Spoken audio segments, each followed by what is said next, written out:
Ilmu itu apa? Ilmu itu sederhana, sesuatu yang mudah. Karena ilmu itu fitratallahi allati fataran nasa napa?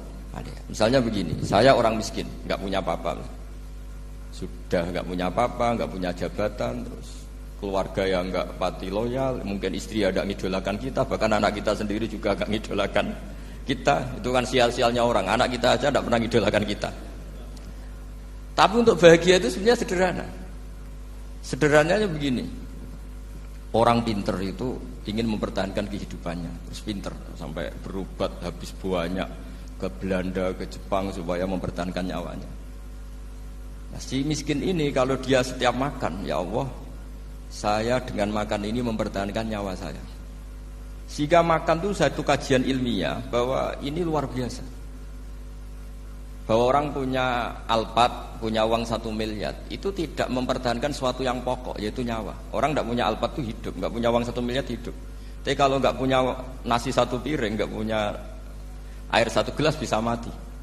Artinya apa? Orang miskin itu yusyarikul aghniya, sama dengan orang-orang kaya dalam hal kepemilikan hal-hal yang pokok. Tapi kadang-kadang orang miskin itu ya nyon sewu agak belagu, sudah miskin ingin punya Alphard, sudah miskin ingin punya uang, ya dia tersiksa. Harusnya cara berpikir nggak punya Alphard tuh masih hidup, nggak punya uang 1 miliar masih hidup. Yang punya Alphard hidupnya juga pakai nasi 1 piring, yang punya uang 1 miliar juga pakai nasi. Ya kalau itu kan sama, saya punya. Kalau gitu kan bisa miskin rasa kaya. Itu memang harus dilatih. Nah, kalau orang kaya kan rumahnya banyak di mana-mana. Memangnya kalau rumahnya banyak di mana-mana terus tidur di sini 1 jam, di rumah itu 1 jam, malah nggak bisa tidur kan? Tetap aja yang dipakai 1 kamar. Itu gunanya apa punya rumah banyak? Setidaknya zaman miskin itu dia berpikir gunanya apa punya rumah banyak untuk dipakai ya hanya 1. Meskipun suatu saat kalau dia kaya juga berpikirnya agak rubah. Ya penting punya rumah banyak biar kemana-mana punya rumah, nggak apa-apa. Tapi sementara masih miskin jangan berpikir seperti itu. Nah yang menjadi miskin kacau kan sudah miskin berpikirnya gaya orang kaya, itu kecelakaan itu. Lah itu ilmu, maksud saya itu ilmu. Sehingga dulu Nabi ngajari orang miskin itu sederhana. Ketemu orang miskin sama Nabi diajarkan. Nabi diantara ajarannya begini. Ada seseorang man asbaha, orang yang setiap harinya mu'afan fi jasadi, dia sehat, aminan fi sirbi, negara dalam keadaan aman, tidak dalam ancaman. Indahu qutu yaumi, dia hari itu punya makan. Faka'an nama khizat lahu dunya bihadzafiriha, berarti dia sudah punya dunia dan isinya. Karena polanya sama. Buat Presiden Amerika itu yang untuk mempertahankan nyawanya ya makan pokok dan minuman pokok, bukan jabatannya sebagai presiden atau punya uang triliunan. Orang paling kaya di Indonesia juga gitu, untuk mempertahankan hidupnya juga dengan makanan pokok. Dan itu orang miskin punya. Kehidupan paling top itu apa? Ya kehidupan yang mempertahankan nyawa itu yang paling top, lainnya itu enggak. Karena mempertahankan nyawa ini super penting dan orang miskin bisa. Nah, saya berharap ilmu seperti inilah menjadikan dulu itu kuat ketika melawan Belanda. Kenapa kuat? Karena mereka gampang syukur. Barokahnya gampang syukur itu selesai dengan dirinya sendiri. Kalau bahasa intelektualnya itu, orang kalau sudah selesai dengan dirinya sendiri bisa berpikir memanfaati pada orang. Dulu orang-orang miskin ketika era sahabat, termasuk era para ulama yang mendidik para umatnya, itu selesai dengan dirinya sendiri. Nah sekarang banyak orang miskin juga termasuk orang kaya, bahkan belum selesai dengan dirinya. Wah itu angel, ngajak jihad angel, karena dengan dirinya saja belum selesai. Maka masyhur itu kan ketika perang Tabuk, ada orang datang, kira-kira kalau Indonesia pakai beras 4 kilo, ya Rasulullah yang 2 kilo tak kasihkan keluarga kami supaya bisa makan, yang 2 kilo tak kasihkan jenengan untuk biaya perang. Perang Tabuk itu perang tersulit, disebut perang Dhatil Usra. Sekarang hitung saja, ini coba dihitung, mungkin yang bagian kasir tahu. Kalau 2 kilo kali 3.000, umat Islam pas itu sekitar hampir 3.000, itu sudah 6.000 kilo. 6.000 kilo itu artinya apa? Orang miskin ketika perang membiayai dirinya sendiri, itu satu. Kedua, dengan mental memberi, orang ini tidak tamak. Barokahnya tidak tamak, tidak nyalahkan yang kaya. Efek dari itu apa ketika perang Tabuk? Sumbangan dari Sayyidina Utsman yang jumlahnya besar sekali, yaitu diantaranya 1.000 dinar. 1 dinar kira-kira 4,25 gram, berarti sekitar 4.000 gram. itu bisa diberikan alat perang. Sumbangan dari Abu Bakar juga bisa dipakai beli kuda untuk perang. Nah bayangkan kalau kebutuhan orang miskin ini untuk makan itu nggak mau urun, wah usaha miskin nggak perlu urun, nah usaha miskin dipakai alasan terus. Maka jumlah 3.000 ini akan mengurangi anggaran untuk belanja peralatan perang karena untuk konsumsi orang miskin. Udah gitu kadang mangane tanduk itu kan repot. Wes miskin mangane tanduk, nak antri mo kan ribet. Artinya apa? Perang ini tidak fokus karena ngurusi konsumsi untuk orang-orang miskin. Nah, dulu zaman Nabi orang miskin pun semuanya heroik. Mereka dibantu gak mau, inginnya bantu. Sampai dicibir sama orang munafik.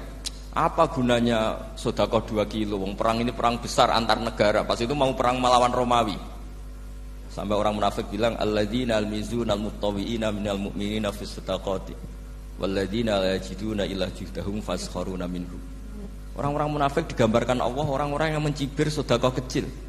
Wong untuk perang besar kok sedekahnya hanya 2 kilo. Tapi yang mahal bukan 2 kilonya. Kalau ada 1 juta orang miskin menyumbang negara 20.000, itu artinya apa? Kita punya rakyat yang inginnya hubungannya dengan negara memberi. Tapi coba kalau kita 2 juta rakyat yang inginnya dari negara mendapat, pegawainya demo ya. Nah ini ajarannya Nabi yang luar biasa. Dulu Nabi itu bisa mendidik orang miskin pun bermental memberi. Nah barokahnya bermental mandiri ini mereka selesai dengan dirinya sendiri. Coba kalau mereka tidak bawa makanan sendiri ketika perang, mungkin kuda yang untuk perang, terus mereka berpikir, bu ini saja disembelih supaya kita bisa makan. Ribet kan?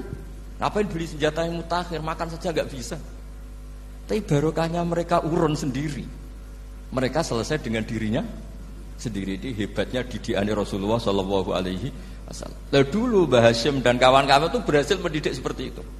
Santri yang miskin-miskin itu kalau ngaturi kiai duwene telo itu kayak no telo, duwene wi itu kayak no wi. Sehingga kiai sing wis mapan-mapan, misalnya kados kula wonten kan mun setengah mapan. Ya akhirnya ya iso mangan wi. Jebule wi ku ya enak. Santri ya seneng mergo kiai ini seneng pancen wis suwi mangan pizza misalnya.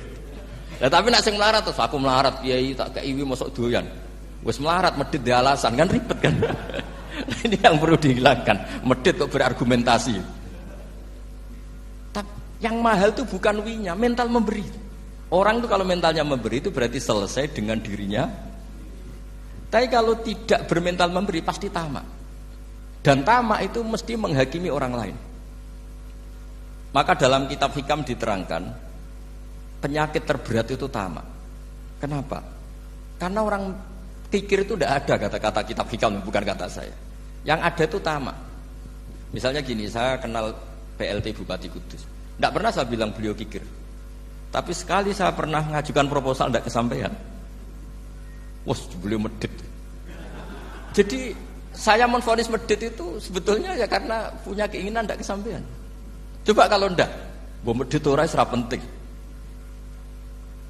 Misalnya anak-anak muda sama orang-orang cantik di Jakarta, pernah nggak kamu bilang itu sombong? Enggak kan? Setelah kamu bilang, Mbak aku ingin kenalan Mbak sampeyan, terus dia agak mau, baru kamu bilang sombong karena keinginan kamu enggak. Nah, bayangkan kalau orang bermental tomak, kayak apa bangsa ini? Nah, sahabat itu dididik oleh Nabi, tomak itu selesai karena keinginan mereka memberi. Sehingga Indonesia bisa merdeka begini itu barokahnya didikan ulama, semuanya ingin memberi. Dulu belum ada negara, tentara-tentara kemerdekaan kalau di kampung-kampung itu ya dibiayai donatur-donatur. Termasuk bahasa saya, bu saya dulu. Itu berapa ton aja beras untuk pasukan Hizbullah, pasukan TNI. Di Aceh ada Daud berih, ada yang baca berueh. Jadi baca aja kayak kira asap ada yang berih, ada berueh. Saya juga gak tahu orang Aceh kalau baca berih memang. Nyumbang berapa emas untuk kemerdekaan Indonesia. Yang Kesultanan Jogja Legowo, Jogja tidak lagi negara tapi diberikan bagian dari Indonesia dan seterusnya. Nah, jadi semua ini barokahnya didikan Rasulullah SAW yang diteruskan para ulamanya bahwa nomor satu didik masyarakat itu bermental memberi. Dengan bermental memberi apapun kecilnya ini selesai dengan dirinya sendiri. Itu kalau sampean nggak punya mental memberi, nanti pulang dari Pemda, sok acara di kabupaten berkata ini tok ribet itu. Awas itu, bar ngaji langsung lali berarti sampean. Sudah kalau nggak urun ini sudah luar biasa, nggak urun untuk berkat itu sudah luar biasa. Jadi itu yang makanya Nabi itu Quran dimulai wa mimma razaqnahum yunfikun. Quran mengajarkan bermental memberi, yunfikun. Nabi berkali-kali ngulang al yadul ulya khairum al yadis sufla.